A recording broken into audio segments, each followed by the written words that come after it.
ঠাকুরের রান্নায় আমাদের ব্রেড অমলেট তৈরি হয়ে গেল। দেখতেই পাচ্ছ কত সুন্দর হয়েছে, একদম টেস্টি টেস্টি।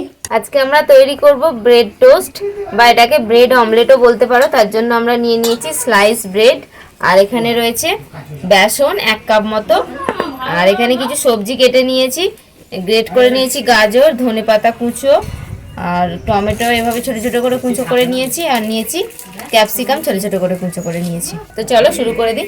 এবার 1 কাপ বেসন আমি দিয়ে দিলাম চালনির মধ্যে, এটাকে একটু চেলে নেব। বেসনটা চেলে নিলাম। এবার দিয়ে দেব গাজর গ্রেট করা, ক্যাপসিকাম কুচো দিয়ে দেব, টমেটো কুচোও দিয়ে দেব, সাথে ধনেপাতার কুচোটাও দিয়ে দেবো। এবার দিয়ে দেবো হলুদের গুঁড়ো, একটু লঙ্কার গুঁড়ো দিয়ে দেবো, স্বাদ মতো দিয়ে দেবো নুন, একটু গরম মশলার গুঁড়ো দিয়ে দিলাম অল্প করে।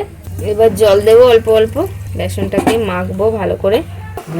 সবকিছু দিয়ে আমি বেসনটাকে ভালো করে হাতে করে একটু ফেটিয়ে নিলাম। বেসনটাকে ভালো করে ফেটিয়ে না নিলে বেসনের কাঁচা কাঁচা গন্ধ ছাড়ে, তো এটাকে ভালো করে একটু ফেটিয়ে নিতে হবে। আর এটা এতটা ঘন হবে না, আর একটু জল আমি দেবো, আবার একদম পাতলাও হবে না, এরকম হবে। তো দেখো এরকম ঘনত্ব করে এটাকে আমি তৈরি করে নিয়েছি ব্যাটারটা। এবার এখানে তাওয়া বসিয়ে দিয়েছি, তাওয়াতে দিয়ে দেবো অল্প করে তেল। তেলটাকে চারিদিকে একটু চালিয়ে নিতে হবে। এবার আমি একটা ব্রেড নিয়েছি, নিয়ে এভাবে এটাকে ডুবিয়ে নেব। ডুবিয়ে নিলাম, নিয়ে এখানে তেলের মধ্যে দিয়ে দেবো। এবার এটাকে উল্টো দিকে করে দেবো, উল্টে পাল্টে ভেজে নিতে হবে। উল্টে পাল্টে একটু লাল লাল করে ভেজে নিতে হবে। আঁচটাকে একটু লো মানে মিডিয়াম রাখতে হবে আঁচটা, যাতে সবজিগুলো সিদ্ধ হয়ে যায় একটু। তো আমাদের ব্রেড অমলেট তৈরি হয়ে গেছে, কি সুন্দর লাল লাল করে ভাজা হয়েছে।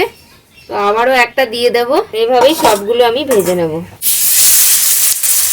তো দেখো আমাদের ব্রেড অমলেট তৈরি হয়ে গেল, আর দেখতে কত সুন্দর হয়েছে। তো তোমরা এভাবে বাড়িতে তৈরি করো, আর কেমন লাগলো আজকের ভিডিও কমেন্ট করে অবশ্যই জানাবে। তো আজকের মতো এখানেই শেষ করছি।